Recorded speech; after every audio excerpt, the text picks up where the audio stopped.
A Rádio Arte está no ar mais uma vez. Hoje a rádio recebe dois filósofos, Marcela Benício, nascido em Fortaleza, e Antônio Planalho, nascido em Recife, ambos professores de filosofia aqui na nossa casa, da UAST. E a UAST já conversou com engenheiros, biólogos, matemáticos, sociólogos, chegou a ver a filosofia, né?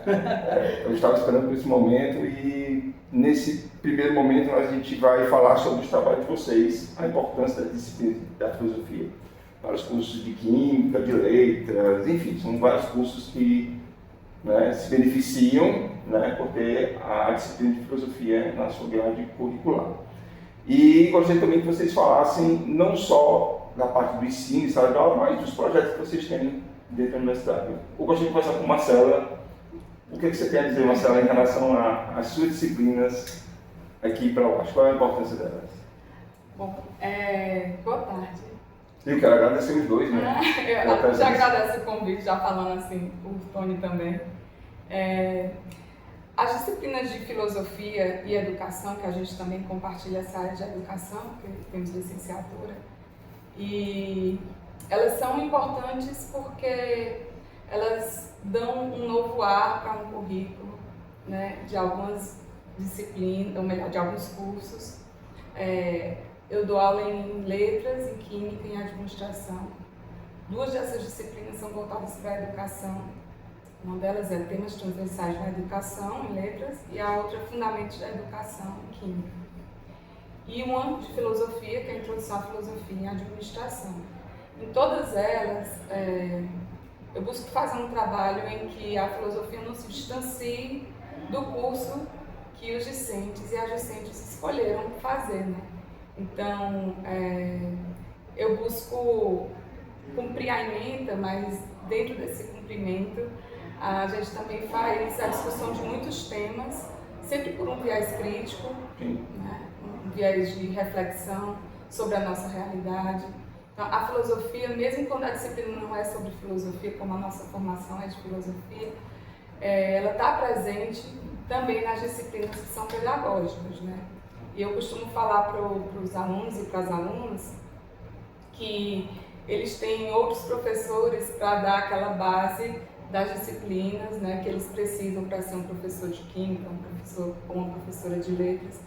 E essas disciplinas que falam sobre a educação de uma forma crítica, né, e reflexiva, elas servem muito para entender o professor e a professora em sala de aula. Porque a gente, às vezes, faz um plano de aula e a aula não sai como a gente planejou. Porque é um plano, né? Assim como um plano de ensino. E a gente tem que entender que a gente precisa tentar compreender, por meio de uma visão filosófica, crítica, reflexiva, a nossa realidade. Porque entendendo a nossa realidade, não é que a gente vai resolver os desafios de uma sala de aula, mas a gente consegue ter um olhar mais aguçado para o que acontece na sala de aula. Então, se por sua vez essas disciplinas tratam do conteúdo desses professores e dessas professoras, esses futuros professores e professoras, a disciplina pedagógica, filosófica, ela trata do conteúdo da pessoa que está ali, enquanto educador e educadora, e também das pessoas que estão ali em sala de aula, né? E aí se você faz no diálogo, enfim. Já a disciplina de introdução à filosofia, ela é mais densa no sentido de que a gente precisa dialogar sobre os períodos da filosofia, que são muitos, né? Então, eu imagino que nessa disciplina você conta com meio a história da filosofia, né? Desde o início, faz meio que um resumo. Existem duas maneiras, existem duas maneiras. A gente pode escolher temas da filosofia, trabalhar temas, certo, ou a gente pode fazer esse percurso histórico da filosofia. Eu, individualmente, não existe certo e errado, mas eu primeiro trabalho os períodos da filosofia, porque é isso que a ementa pede, né? Então eu reservo ali 2, 3 aulas para isso, porque é muito pouco, porque a gente sabe que no curso de filosofia, a cada período a gente vê um período da filosofia específico, né? Vai até o final do curso a gente vê. Então eu sempre falo para eles que o nome da disciplina é Introdução à Filosofia, né? Então eu apresento a filosofia, eu acho que é uma maneira como o próprio nome do livro da Mariana Chauer, que é muito trabalhado no ensino médio, é um convite. Né? A gente apresenta a filosofia, fala sobre os períodos, sobre as perguntas que historicamente vão mudando de acordo com os períodos. Né? A gente apresenta isso para que eles tenham uma base filosófica, para depois terem uma atitude crítica trabalhando com temas. E aí, na metade da disciplina, eu trabalho com temas voltados para a administração, né? Para que eles vejam que a filosofia não está distante, né? Que a filosofia não pertence a uma elite intelectual específica, a um grupo específico, ou a só quem faz filosofia. Né? A filosofia está presente na nossa realidade, ela pode estar presente porque ela é um olhar. Né? Ela é um olhar que não é confortável, porque ela enxerga, faz a gente enxergar os problemas que às vezes estão velados, mascarados, né? Então eu digo logo que não é confortável, mas é necessária, né? Então a gente faz isso e aí eu trabalho alguns temas relacionados à administração, mas como ele já tem uma base filosófica, mesmo que breve, né? Quando a gente falou dos períodos, do que é a filosofia, enfim, eles vão discutir esse tema com mais propriedade, esses temas. E a gente trabalha indústria cultural, a gente trabalha sociedade do espetáculo, ócio criativo, ascensão, raça, gênero e ascensão social. A gente trabalha também com meio de produção, né? Isso, como as empresas também têm responsabilidade social, enfim. Acaba entrando no campo da sociologia, de toda forma, né? Exatamente, porque existe uma coisa que é errônea, quando acham que a filosofia morre quando a sociologia surge, né? Sim. E isso não acontece, porque quando a gente faz, inclusive, o percurso da filosofia, a gente entende que Marx, por exemplo, que é um sociólogo, era filósofo também, e é porque naquele momento, quando eu falo das perguntas mudarem nos períodos da filosofia, naquele momento a filosofia pergunta sobre o indivíduo e a sociedade. E aí, onde surge uma ciência, né? Porque como a filosofia não é ciência, surge uma ciência para trabalhar com métodos sobre isso. E a gente vê a sociologia, como a psicologia também acontecendo. Quando tu fala em reflexão e criticidade dentro de sala de aula, é no sentido de dizer para o aluno que, olha, vocês têm o direito de divergir, de perguntar, de criticar, no sentido de não aceitar tudo que o professor explica. É isso que eu falo em sala de aula. Primeiro, na matemática, eu falo isso para eles. Certo. Não é porque 2 mais 1 é 3, você tem que acreditar, aceitar e tudo. Não, você tem que perguntar por quê, tem que entender. É claro que 2 mais 1 igual a 3 é um exemplo bem simples. Mas, quando a gente começa a complicar a matemática, você tem que entender por que é assim. Não é só porque o professor apresentou a equação, porque no nível médio a gente vê muito isso. O professor apresenta a equação, não explica de onde vem, não explica nem, né, o porquê daquela equação, o aluno só aprende mecanicamente calcular. Então falta a criticidade, falta a reflexão, entender, né? E até porque a matemática, eu sempre falo para meus alunos, ela é uma ciência que, ela é uma área que apresenta sempre várias formas de resolver um problema. Então, você tem que ser crítico para entender que o professor está ensinando de uma maneira, mas você pode ensinar de uma outra maneira. E ser crítico nessa perspectiva do teu trabalho como professor de matemática, me parece, pelo que acaba de dizer, Viana, que é exatamente problematizar as razões, problematizar as justificativas, né, que fazem com que tal coisa seja tal coisa. Isso é a filosofia. Né? Isso é a tentativa reflexiva de pensar criticamente as bases do conhecimento. René Descartes nos ensinou isso. Exatamente. Que por sua vez era filósofo matemático. Mas eu acho que essas divergências que a gente primeiro, assim, no primeiro dia de aula a gente já faz nossos combinados, né? Sim. Quando a gente fala de respeitar a opinião do outro, primeiro que às vezes a questão de opinião ela não é fundamentada ou bem fundamentada, né? E aí o que eu sempre digo em sala de aula é que, por exemplo, a gente não pode legitimar uma opinião que seja criminosa, que seja desrespeitosa com o outro, porque ela está na roupagem de opinião. Então, uma das coisas que eu falo uma coisa são pensamentos divergentes, outra coisa é eu dizer que eu aceito você ter uma opinião que é preconceituosa, criminosa, sim, claro, e que ela não deve, né, ser verbalizada. em hipótese alguma, e muito menos legitimada, né? Então também tem isso, de não é você poder falar o que você quiser ou defender o que você quiser. E nos tempos de hoje com o YouTube, isso é muito problemático. E aí na sala de aula, a gente também entende que essa explanação que o professor, a professora dá, nessas disciplinas que são mais dialógicas, ela é só o pontapé inicial, assim, porque acredito que com o Tony também isso aconteça, o cerne das disciplinas são os debates, os diálogos. Eu costumo usar os livros como suporte mesmo, né? A gente utiliza muito das vivências, que é para a gente trazer a filosofia para perto, né? E os livros eles servem para a gente ir pescando, igual fulano de tal disse em tal obra. E não, eu acho que isso também vem das nossas leituras, né? Enquanto grupo de estudo, que a gente ainda vai falar sobre, mas de entender que a sala de aula ela também tem que ser modificada, né? Para a gente poder também fazer o que Paulo Freire falou, né? Pescando agora um autor, uma pedagogia da autonomia, da liberdade. Porque uma coisa é a gente falar isso na teoria, outra coisa é falar isso na prática, né? Fazer isso.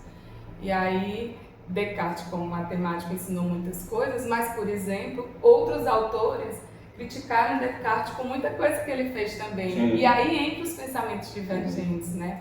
Que são aceitáveis nesse sentido, porque dão a nossa base do conhecimento, né? É uma coisa que eu admiro muito na filosofia e o que faz... Assim, desde o ano passado eu me empolgando com filosofia, que eu conheci filosofia, né, e fui lendo, uma coisa que eu acho muito interessante são os rompimentos que ocorrem. Começou logo com o Tales de Mileto, já foi logo o primeiro que rompeu com a mitologia. Aí Sócrates veio com o rompimento de que a gente não deve estudar só a natureza, observar a natureza, tem que estudar o homem, a sociedade, né. Aí René Descartes, com toda a sua dúvida metódica, né, tudo também é um certo rompimento, né. E Nietzsche, né, deve ter criticado bastante René Descartes, né? Não somente ele, mas toda a tradição filosófica anterior desde Sócrates e Platão. Eu acho isso muito bonito, eu acho muito legal essa divergência, né? E os próprios discípulos já divergiam de seus mestres, né? Anaximandro e Anaximandro já divergiam de Tales de Mileto, Platão divergia de Sócrates e por diante. Isso é muito, muito bacana, né, professor? Interessante.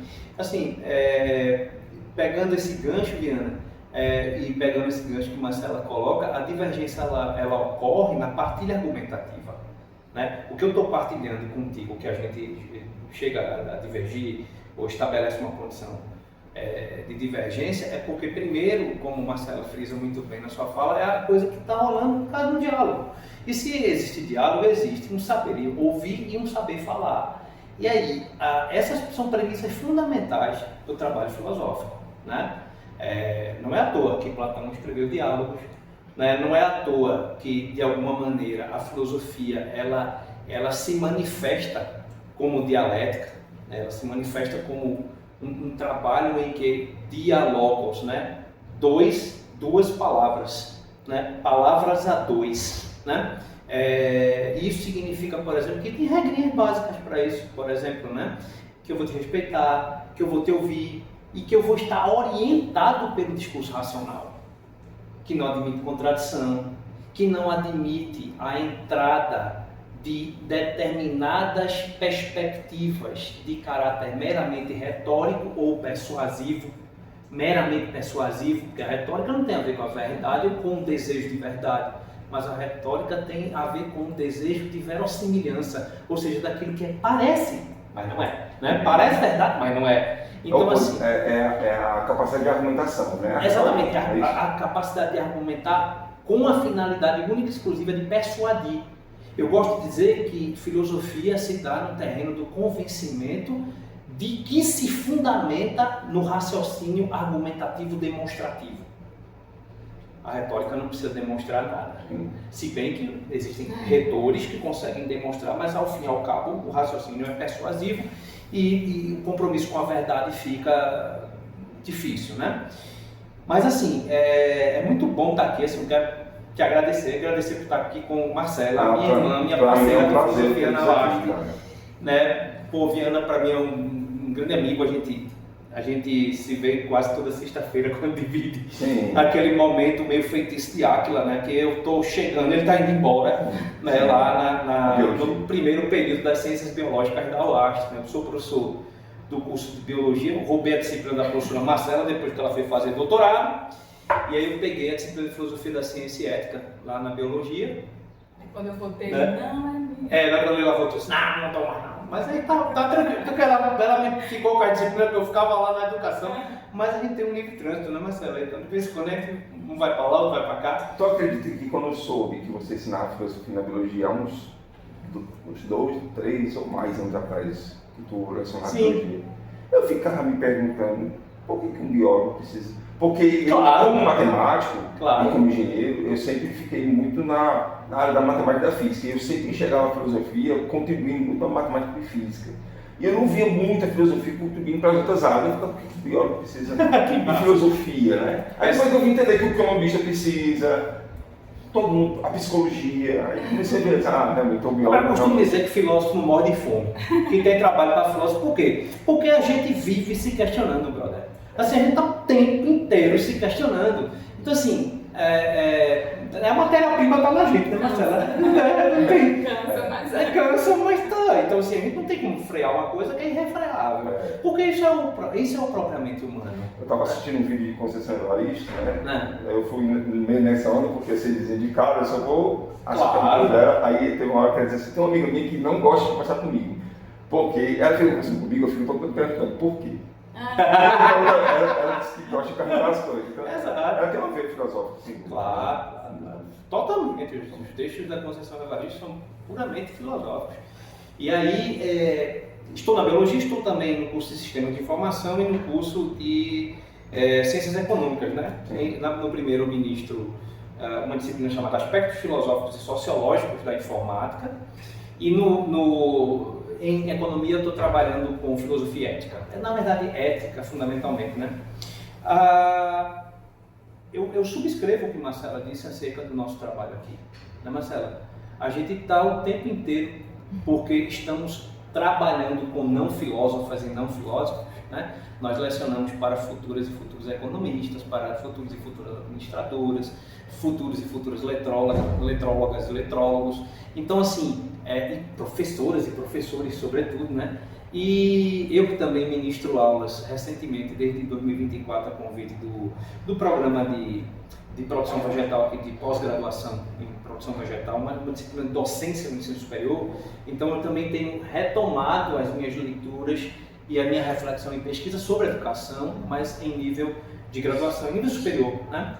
E então, esse é o quadro no qual eu me encontro atualmente na UAST, e reiterando aquilo que a Marcela falou, o trabalho que a gente faz é um trabalho de lidar com as especificidades de cada área epistemológica, de cada circunscrição de conhecimento, né, na qual nós atuamos como professora e professor de filosofia aqui na UAST, de tal maneira que a gente articula essas especificidades àquilo que a filosofia pode trazer em termos de contribuição.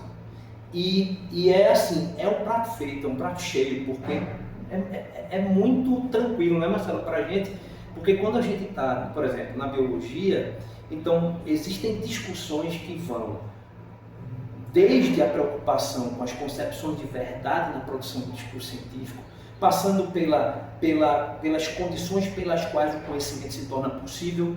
Então, a pergunta fundamental pelas quais são as possibilidades do conhecimento, que é uma pergunta kantiana por excelência, né? Até, por exemplo, preocupações com relação à articulação entre como, do ponto de vista da história, a política, a ciência se juntaram de maneira grotesca, por exemplo. A gente discute isso lá na disciplina de filosofia da ciência e ética, pensando nas implicações políticas, éticas, morais, culturais, né?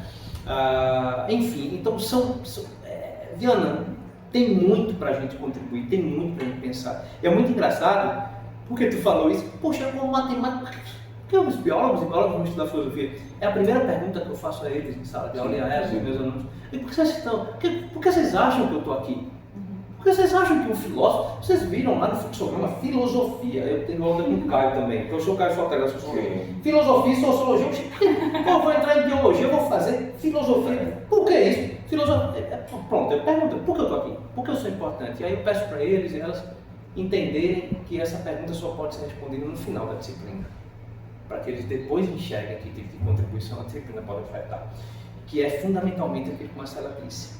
É a possibilidade de construir comunidade de investigação que preservem um olhar atento para a realidade, porque crítico, porque questionador. Então, assim, a disciplina da gente, tu falava em história da filosofia, né, Marcela? E Marcela teve esse cuidado de dizer, a gente também trabalha tematicamente, fundamentalmente, né? A gente trabalha tematicamente.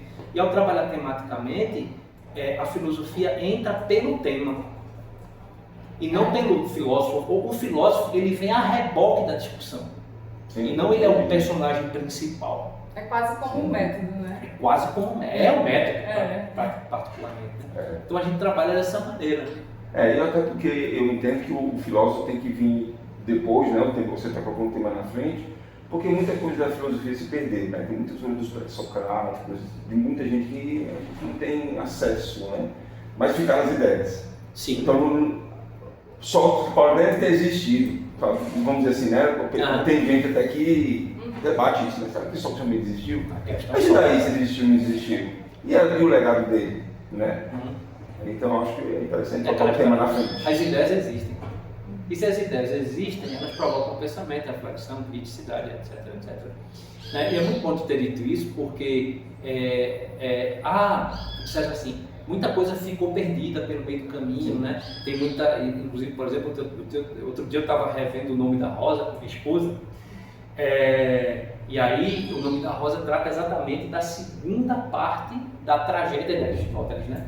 Que é da poética, da poética de Aristóteles, não, porque a primeira parte da poética que chegou até a gente supostamente seria acompanhada de uma outra. A primeira parte da comédia de Aristóteles, da poética de Aristóteles, né, é exatamente a tragédia, ou a discussão sobre o trágico e a tragédia. Como deve se dar a tragédia, como ocorre a tragédia como um acontecimento artístico entre os gregos e gregas antigos. Mas haveria uma suposta segunda parte que seria tratar da comédia. E a ficção do Humberto Eco trata disso de uma maneira magistral, o filme também, maravilhoso. E aí eu ficava, poxa, tá bom. Aí você falou, poxa, muita coisa ficou e não veio, tal. Mas não somente muito texto ficou para trás e não chegou, e as ideias chegaram. Muitas pessoas ficaram para trás. E as ideias não chegaram. E as ideias não chegaram. Muitas filósofas não ficaram conhecidas, né? Isso, e aí eu vou entrar mais ainda, porque particularmente, e aí Marcelo sabe que eu vou dizer, melhor do que eu, inclusive, muitas filósofas ficaram para trás. E aí é onde entra o principal projeto de pesquisa que a gente toca junto aqui com o grupo denominado Malditas, né? Título ofertado pelo professor Marcelo, elaborado pelo professor Marcelo, é ótimo com o Malditas, né? E daqui a pouco, se Marcos quiser falar sobre porquê, né? Que é o laboratório de estudos sobre mulheres, feminismo e humanidade. Particularmente aquilo que tem me feito fazer uma espécie de segunda graduação em filosofia. E aí eu vou deixar minha fala com o seguinte dilema pelo qual passei quando Marcela diz: Tony, vamos estudar feminismo filosófico, vamos estudar pensadoras, vamos estudar autoras. Vamos dizer, Marcela, vamos, porque na minha graduação toda eu só li a Hannah Arendt. E assim, um pouco de Simone de Beauvoir, mas muito relacionado a Sartre, né? Exatamente. Muito relacionado a um filósofo. Exatamente. Agora imagine você já estuda filosofia há muitos anos e acha que estuda pouco filósofos, e eu, que ainda estou na zona de conforto. Eu só estudo filósofo até hoje. Aí você pode frequentar Não Malditas. Exatamente. Será um prazer. Não, é um prazer, sem dúvida. Estou nessa zona de conforto. Eu só fico estudando os homens, ainda não. Mas vou entrar nesse campo também, claro. Só para você ter uma ideia, Pitágoras, que é um grande matemático, conhecido como filósofo, né? Por acaso, filósofo. Na época, Pitágoras teve 3 filhas. As 3 filhas de Pitágoras eram filósofas e matemáticas, com um destaque especial para Teano, que tem uma filosofia da matemática. E pouca gente sabe disso. Então, só para a gente ter ideia do que significa o trabalho que a gente faz no Malditas, que passa fundamentalmente por um trabalho de desinvisibilização dessas filósofas.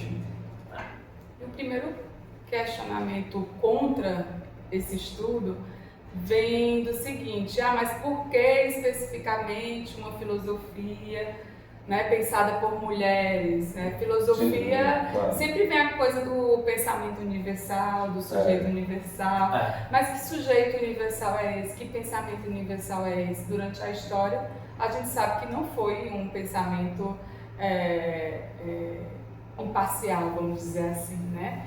O nome Malditas também vem disso, assim, que é mulheres que mal foram ditas, né? Mal foram legitimadas, ouvidas na sua trajetória mesmo intelectual, porque às vezes não existia, né? A gente não podia participar de grupos de discussão, enfim, ainda era aquela...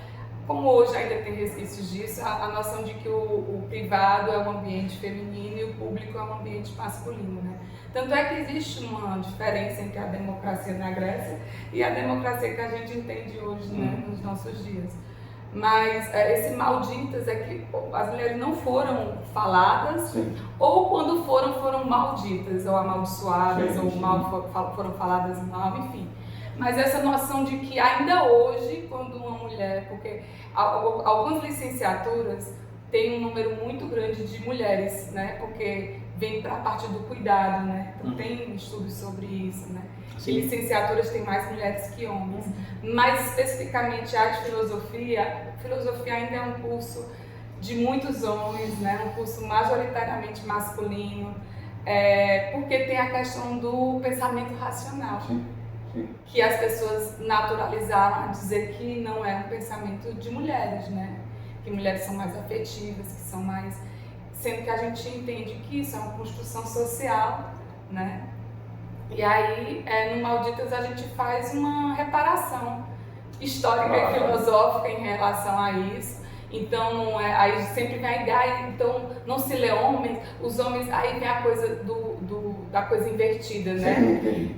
Isso daí, sei lá, é um feminismo que não quer ver os homens, mas a noção de que a gente tem no grupo, inclusive muitos homens participam do grupo, que é muito importante, porque nós mulheres lemos filósofos, né? Por que as filósofos não podem ser lidas por homens? Já se estudaram tantos os filósofos, e aí eles já conseguiram tanto, porque não tem um espaço para ouvir e entender o que as mulheres podem trazer de legal. A gente está trazendo o que a filosofia no final das contas, porque a filosofia é pegar o que é óbvio, o que é, né, aparentemente naturalizado e descortinar isso, né? Exato. Tacar uma dinamite nisso. Exato. E se a gente é da filosofia, por que a gente continua lendo os cânones da filosofia, aquela prateleira dos pensadores, e não faz uma ação, uma atitude que é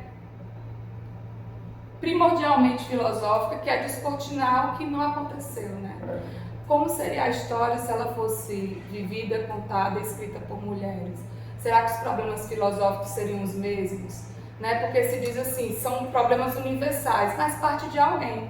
E alguém inserido numa sociedade. Então, os problemas que os homens levantaram partiram também das suas experiências, né? Tanto é que tem tudo a ver com o que a gente vai falar sobre Conceição Evaristo também. Partiram das suas experiências. Então, quando as mulheres falam, as suas inquietações também partem das suas experiências, né? Então, não é que existem pensamentos diferentes, existem experiências diferentes de vida. E essa noção de que a gente entender a filosofia só como aquilo que é universal, inclusive, isso já era criticado por Vico, que foi o filósofo que eu estudei, que é anticartesiano, de que, na verdade, a gente precisa do particular e do universal. E é importante que a gente parta do particular para chegar a uma universalidade, não no sentido de uma universalidade concreta, dura e engessada, né? Mas de entender que o que Belchior fala, né? A minha história é talvez igual à sua, Pode ser que algo aqui, nas nossas individualidades, se retire daqui algo em comum, né? Algo que seja universalizado. Pitágoras, ele que definiu a palavra filosofia, né? Dizem que foi ele que... E se a gente for nas raízes da filosofia, significa amor e conhecimento. Isso. E para Pitágoras, ele dizia que o conhecimento só quem tem é Deus. Nós, humanos, podemos se apaixonar, se aproximar. Por que as mulheres não podem fazer isso também? Né? Mas não aí, é amor ao conhecimento? Mas tá o ali, problema, tá aberto a todos. O problema é sempre ter o homem como esse Deus. O homem como esse lugar comparativo, é como se fosse o padrão. Então o comparativo é só com o homem, no caso. É o que Simone de Beauvoir coloca, né? Sim. O segundo sexo. Sim. É a questão de que, se os homens podem, por que a gente também não pode? Na verdade, a gente pode independente de, sabe? Sem precisar desse comparativo de que o homem é como se fosse o Deus na Terra, e aí a gente tenta se aproximar desse Deus, que é o que Aristóteles vai falar na física dele, né? O primeiro motor imóvel, e aí a gente tenta, inclusive por meio da ética, se aproximar, mas a gente nunca vai ser. Né? Então, quando Simone de Beauvoir fala do segundo sexo, é isso, a gente sempre tem um exemplar perfeito, que é o homem, né? Até na mitologia, a grande parte dos deuses são figuras masculinas, né? E tudo isso, no final das contas, como Marcela coloca, só reverbera e revela o caráter fundamentalmente dominante da nossa condição como homens, na história da humanidade praticamente inteira. Claro, sem fazer generalizações e nem universalizações, até porque a própria Gerda Lerner, num livro fundamental chamado A Criação do Patriarcado, um livro que eu não trouxe, mas recomendo, a gente trabalhou no Maldita. Quem já trabalhou no Maldita já leu, uma historiadora alemã fundamental, radicada na Universidade Americana, até um dia desse. Aquela coisa, houveram sociedades, eu não vou dizer necessariamente matriarcais, mas houveram sociedades em que é isso que Marcela colocou, essa deusificação do homem. O homem não existia como existe em boa parte das sociedades ocidentais e ocidentalizadas. Né? Assim, aprender que isso foi uma construção e que isso passou culturalmente pela educação, no sentido mais amplo possível, né? Pela formação de seres humanos de tal sorte que reconhecer esse privilégio, reconhecer essa colocação do homem num pedestal, né? E a mulher sempre em função dele, né? Fazer filosofia, como Marcelo disse, prestar contas à filosofia no sentido de que, filosoficamente, como um homem, eu pago mal a própria filosofia se eu reproduzo essas condições. Que condições? As condições de um patriarcado que continua invisibilizando, discriminando, inferiorizando as mulheres. Compreende? Então, assim, é como se fazer filosofia, particularmente hoje, assumir uma perspectiva feminista é como prestar contas eticamente ao próprio exercício filosófico. Você não pode fugir a isso, é como se fosse uma questão incontornável, né, Marcelo? Por isso que se diz tanto hoje, inclusive existem possibilidades efetivas de políticas públicas nessa direção, né, que o problema, por exemplo, da violência contra a mulher, fundamentalmente, um dos problemas fundamentais está na necessidade de mudança daquilo que eu concebo como sendo a masculinidade.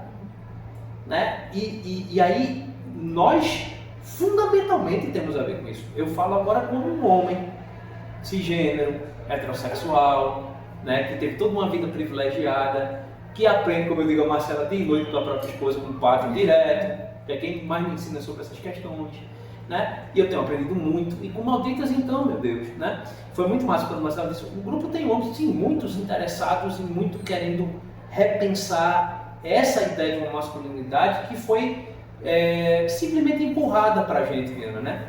E repensar isso significa colocar o nosso modo de conceber o que significa ser homem de uma outra maneira, contra qualquer metafísica da substância universalista que diga homem é isso e pronto, homem vai ser sempre isso e pronto.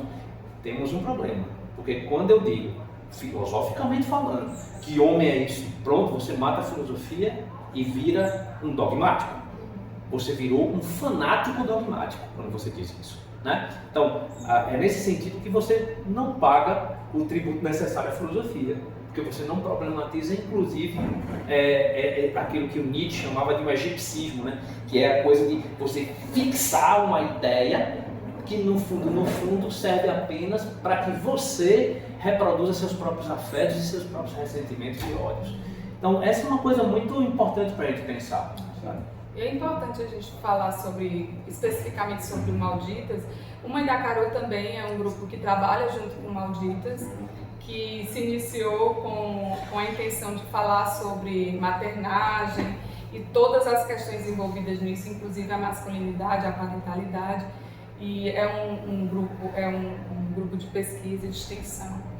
E a gente trabalha muito junto com a professora Suiane também, Sim, né? É mais direcionado à maternidade, isso, né? Não, também, mas quando a gente trata questões de gênero, porque quando a gente vai falar de maternagem, a gente trata questões de gênero, vem a questão de educação, vem a questão de parentalidade, discutir o papel da masculinidade nisso não dá pra ficar tudo, restrito só não pra tem um, como, por isso que a gente trabalha muito junto, né? E eu acho que é importante aproveitar essa oportunidade para falar especificamente do Malditas e do Mãe da Carol também, que, por exemplo, às vezes as pessoas estranham que Apolinário, né, esteja como coordenador, como ele é coordenador junto comigo no Malditas. No Mãe da Carol ele é colaborador, mas às vezes a gente monta uma mesa de discussão ou alguma coisa e as pessoas esperam mulheres, né? Eu acho super importante isso, e acho que a gente tem que estar atenta a esses marcadores. Sim. Né? Tony também sabe disso, mas eu entendo que, e aí vem um pouco do que a gente viu com Djamila Ribeiro também no Malditas, do lugar de fala, né? Tony sabe o lugar de fala, de onde ele fala, né? Não é que a gente não possa falar sobre determinadas coisas. Por exemplo, eu como uma pessoa não negra, não tem como eu dizer que não vou discutir sobre racismo. E aí eu me isento disso, né? E aí eu me volto para um lugar confortável, mas eu sei de que lugar eu tenho que falar. Da mesma forma, Tony, todos os estudantes, pesquisadores do Malditas também, a gente tem muita atenção, muito cuidado nisso, de onde a gente fala, de escutar. Por exemplo, no nosso grupo é um grupo muito diverso, e sempre que tem uma temática, a gente escutar mais quando aquele lugar não é o meu lugar próprio de dor, de sofrimento, de experiência mesmo, ao passo que do meu lugar de privilégio, de alguma coisa assim, a gente possa falar também, porque é aí que está a modificação. Então, por isso que não é um grupo fechado para mulheres, porque eu não quero, por exemplo, chegar num auditório para falar sobre feminismo e violência contra a mulher e muitas outras coisas para mulheres, só para mulheres. Os homens, eles precisam entrar nesse debate também, é o que Bell Hooks fala em diversos livros dela, né? Tem um livro específico sobre isso, tem outros em que ela vai pincelando, inclusive a questão da parentalidade, que ela observa sobre isso, quando ela fala que o feminismo é para todo mundo, né?